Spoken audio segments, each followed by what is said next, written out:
নমস্কার, আপনারা শুনছেন প্রণমামী জগৎ জননী থেকে। স্বামীজি বলতেন, ব্রহ্ম কি? শুরু করছি আজকের আলোচনা। ভারতের ইতিহাস বিচার করে মার্কস মনে করেছিলেন শুকনো মাটি জলসেচের প্রয়োজন প্রচুর ব্যয়সাধ্য। সে কারণে সাম্রাজ্য গড়ে উঠেছে। সেই সাম্রাজ্য শক্তিই স্বৈরতন্ত্র গড়েছে, জাতপাত গড়েছে। স্বৈরতন্ত্র বিনাশে ভারতে সত্যিকারের ইতিহাস গড়ে উঠবে। লেখার শুরুতে যে নিম্নবর্গীয় মানুষের কথা বলেছি, তাদের বুদ্ধিই ছিল বিবেকানন্দের ইতিহাস চিন্তার দিক। স্বামীজি প্যারিসে গিয়ে একবার আত্মোপলব্ধি ও ব্রহ্ম বিষয়ে বক্তৃতা করার আগে শ্রোতাদের একটা গান শোনাতে বলেন। সেই গান লা মার্সাই। 1793 সালে এই গানটা গাইতে গাইতে ফ্রান্সের সাধারণ মানুষ অস্ট্রিয়ায় অত্যাধুনিক সৈন্যবাহিনীর সঙ্গে যুদ্ধে নেমেছিল।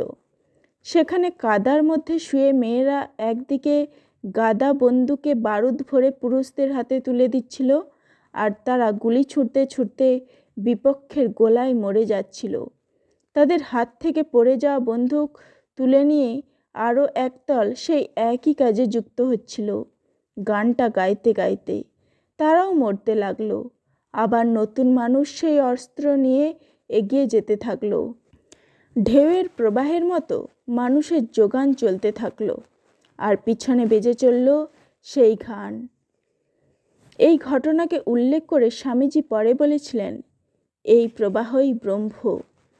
যেমন সঙ্গীতের অন্তর্নিহিত শক্তির মতো, শুধু তার জোরে দরিদ্র মানুষের দল সাম্রাজ্যবাদী শক্তিশালী বাহিনীকে পরাস্ত করার ক্ষমতা রাখে।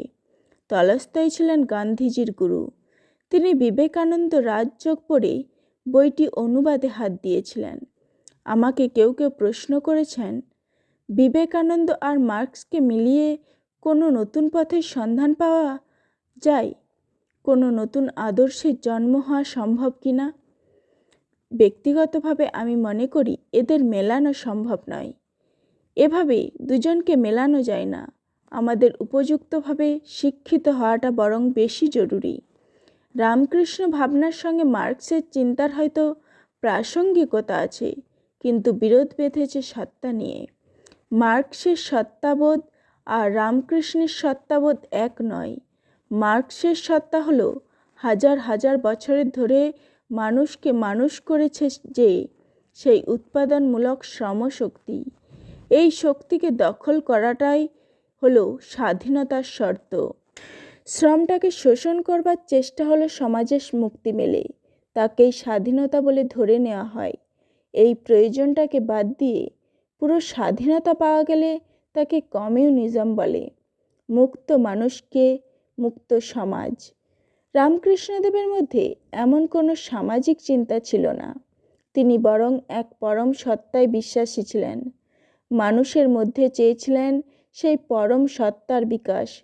সেই পরম সত্তাকে লাভ করতে পারলেই মুক্তি। মানুষের স্বাধীন হওয়া পথ ছিল শিবজ্ঞানের জীবসেবা। বিবেকানন্দ সখার প্রতি কবিতায় সে কথা বলেছেন। এই প্রসঙ্গেই আমি বিবেকানন্দের পাশাপাশি আরেকজন ব্যক্তির কথা বলতে চাই, ড্যানিয়েল হ্যামিল্টন। তিনি সেই যুগে গোসাবা অঞ্চলটি কিনেছিলেন। তারপর সেখানে একটি কমিউন তৈরি করেন। মডেলটা ছিল সব মানুষের জন্য যেন সুসাম্যের দেশ। সেখানে যা ফসল উৎপাদন হতো তা একটি কেন্দ্রীয় গোলায় মজুত করতেন তিনি। কর্মীরা সকলে তাদের কাজের ভিত্তিতে মজুরি পেত, কিন্তু প্রয়োজন অনুসারে জিনিস পেত। কমিউনিস্ট ভাবনা, সন্দেহ নেই। রবীন্দ্রনাথ 1932 সালে সেখানে গিয়ে অবাক হয়েছিলেন। বলেছিলেন, ঠিক একই জিনিস তিনি 1930 সালে সোভিয়েত রাশিয়ায় দেখে এসেছেন। এই ড্যানিয়েল হ্যামিল্টন বিবেকানন্দের খুবই ঘনিষ্ঠ শিষ্য ছিলেন। আমাদের বুঝতে হবে, মার্কসের সমাজ আর বিবেকানন্দের সমাজ আলাদা।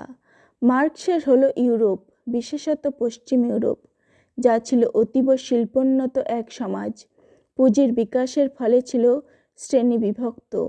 পক্ষান্তরে বিবেকানন্দের ছিল পুরনো ভারত, সমাজতান্ত্রিক, স্বৈরতন্ত্রী সমাজ, জাতপাত নানা ধর্মমতে বিভক্ত ব্রিটিশ শাসনাধীন।